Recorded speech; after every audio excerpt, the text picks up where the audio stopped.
Hey, how's it going, everybody? Welcome back to the channel. Today I'm talking Android and iOS from my perspective.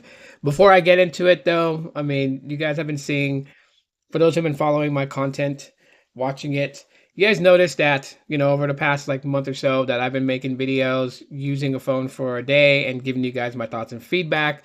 First of all, I want to thank everybody for watching that video, whether you're subscribed to the channel or not. I really, really appreciate it.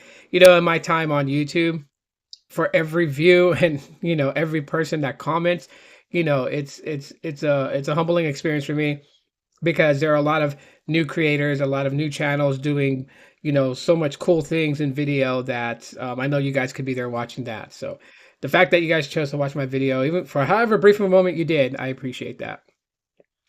Okay, so let's kind of get into this whole Android iOS.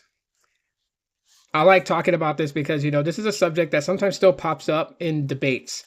And, you know, for the longest time since the beginning of this channel, I have been basically team Android. Always used an Android device, whether it's Motorola, LG, ZTE, Huawei. I've always used an Android device.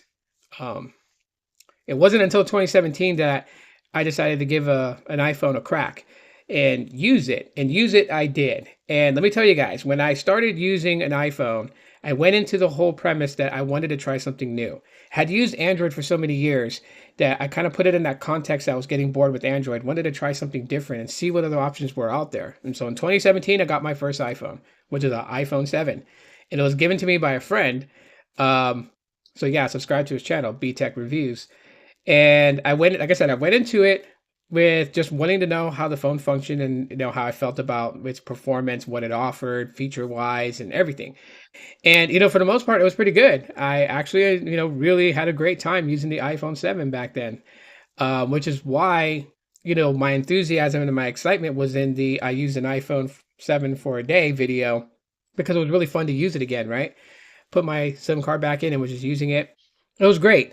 So going forward, I've always tried to get a hold of an iPhone to be able to use. Like Carlos S Tech gifted me an iPhone 10s, and that was pretty awesome. And I enjoyed, using it, and I still have it till today. I still use it from time to time. I throw my SIM card in it just for whatever I feel like.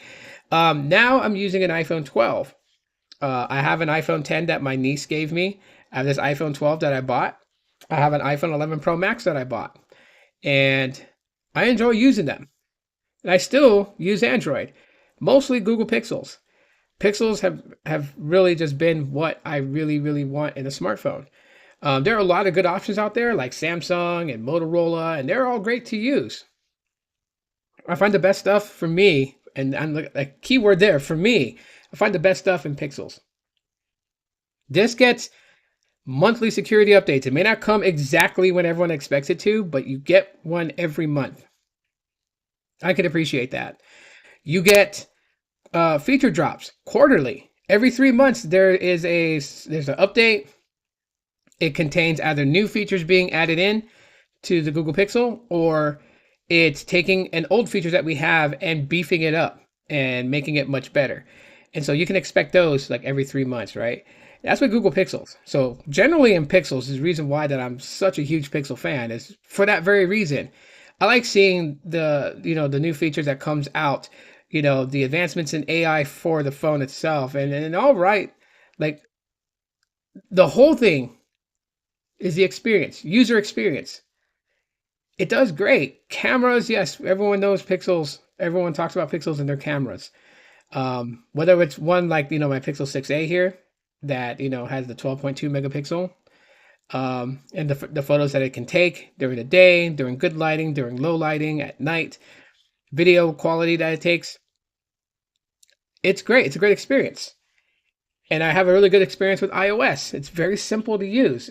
Cameras are phenomenal on here. I love the photos that I take with the iPhone 12. I love the videos too, especially recording in 60 frames per second. It's smooth. I love that. It's good for vlogging. Some of my videos are shot from the iPhone 12 or the iPhone 11 Pro Max.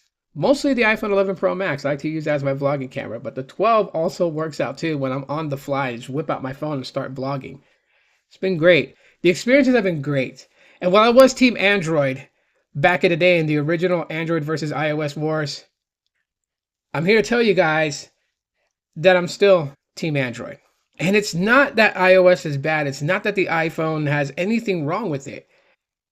These are both my daily driver devices as of yesterday. They're both.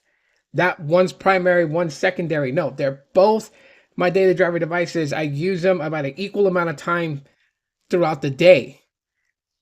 But like I said, with Android and with the Google Pixel, really checks a lot of the boxes on my list of what I want out of a smartphone.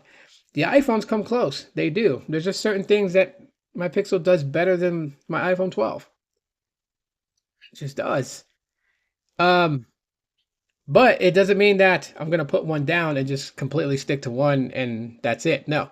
There's a lot of goodness in iOS, a lot of good things in iOS, a lot of goodness with the iPhone 12. Some people are like, well, you still got an iPhone 12, get a 15 and your experience will change. No, no, it's not. And I don't want to go up to a 15 or a 14 because I'm not ready to stay immersed in the you must have eSIM only, you can't have a physical SIM. I like having a physical SIM. I just do. I have the option of eSIM. Let that be my choice. If I want to download an eSIM profile and run it off eSIM or run it off a physical SIM, it is what it is.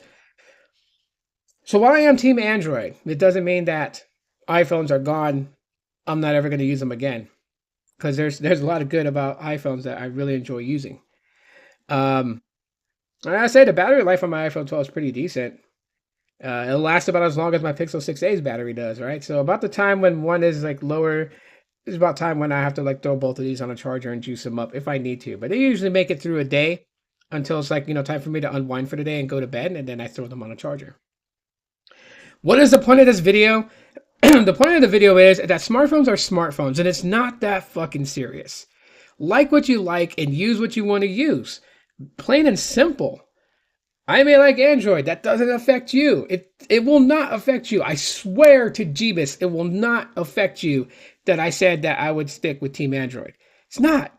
Because if you're a Team iPhone person, you're still going to enjoy using your iPhone. You're still going to upgrade to the latest ones. You're still going to find all the fun features and benefits that makes you happy with your purchase and the purchase of an iPhone. You're still going to find that. That won't change.